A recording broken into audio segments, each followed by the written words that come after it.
एक बात आज आपसे कहना चाहेंगे भोपाल की इस पावन धरा पर, मेरी माताएं, मेरी जीजियों और मेरे जीजाओं, आप सबसे निवेदन है अपने भीतर उतार कर रखना। कई बार आपके मन में आ जाता है कि मेरी पड़ोसन का 4 मंजिल का बिल्डिंग बन गई।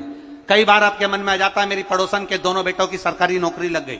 कई बार आपके मन में आ जाता है मेरे पड़ोस के यहाँ 4 व्हीलर गाड़ी आ गई। कई बार आपके मन में आ जाता है मेरा रिश्तेदार में वो बहुत उन्नति की सीढ़ी पर चढ़ गया, मेरे रिश्तेदार का लड़का वो डॉक्टर बन गया, मेरा परिचित वो इंजीनियर बन गया, और मेरे बच्चे कुछ नहीं कर पा रहे, या मैं आगे नहीं बढ़ पा रहा, मैं वहीं की वहीं पर हूं, मैं आगे नहीं बढ़ रहा, मेहनत कर रहा हूं, सब कुछ कर रहा हूं, मैंने गाड़ी भी ली, ठप हो गया, नौकरी करा, काम बिगड़ गया, मैंने ये करा, मेरे साथ ये तकलीफ आ गई, राजनीति क्षेत्र में भी आगे बढ़ा, वहीं आकर खड़ा हूं। ये आपके मन में कई बार प्रश्न खड़े होते हैं, कई बार आपके मन में ये प्रश्न आ जाता है, उसका मकान बन गया, मेरा रह गया, उसके साथ में ऐसा हो गया, मेरा रह गया। आपसे निवेदन है, आप कभी ईर्ष्या मत करना, जितनी मन में ईर्ष्या है उतना 1 लोटा जल लेकर शंकर भगवान पर 1 चावल के दाने के साथ चढ़ाना प्रारंभ करना, आप भी उसकी बराबरी पर पहुंचोगे, ये निश्चितता है।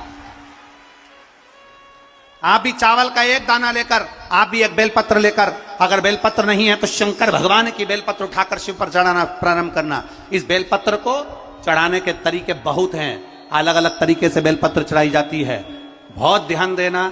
जब आपको कई बार पुरानी कथाएं निकाल कर यूट्यूब पर श्रवण करना, पुरानी कथाओं को निकालना और यूट्यूब पर श्रवण करिए, पुरानी कथाओं को निकालिए और उसको सुनना प्रारंभ करना। उसमें आपको बेलपत्र चढ़ाने के तरीके बताए गए हैं कि अगर हमारे यहाँ सबके बच्चों की नौकरी लग रही है और मेरा बच्चा तैयारी कर रहा है और उसकी नौकरी नहीं लग रही, तो उसका भी तरीका है कि बेलपत्र की डंडी किशोर होना चाहिए।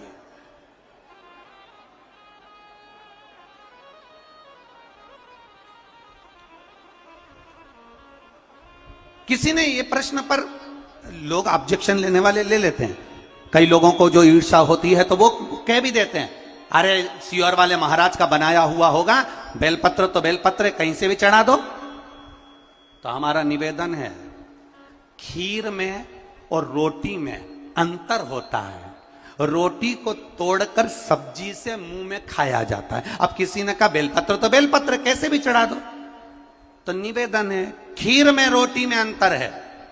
खीर को तोड़कर सब्जी में लगाकर खाया जाता है और रोटी को, खीर को चम्मच में लेकर या कटोरी में लेकर खाया जाता है कि पिया जाता है?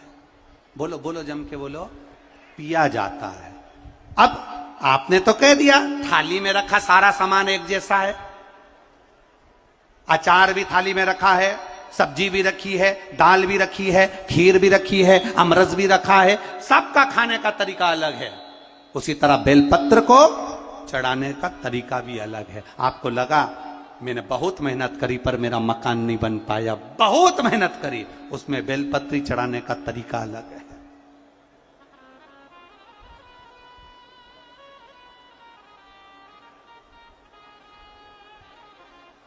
एक बेलपत्र में वो सुख जुड़ा हुआ है, एक बेलपत्र में वो आनंद जुड़ा हुआ है जो हमारे जीवन का सारा सुख प्रदान कर देता है, सब कुछ दे देता है।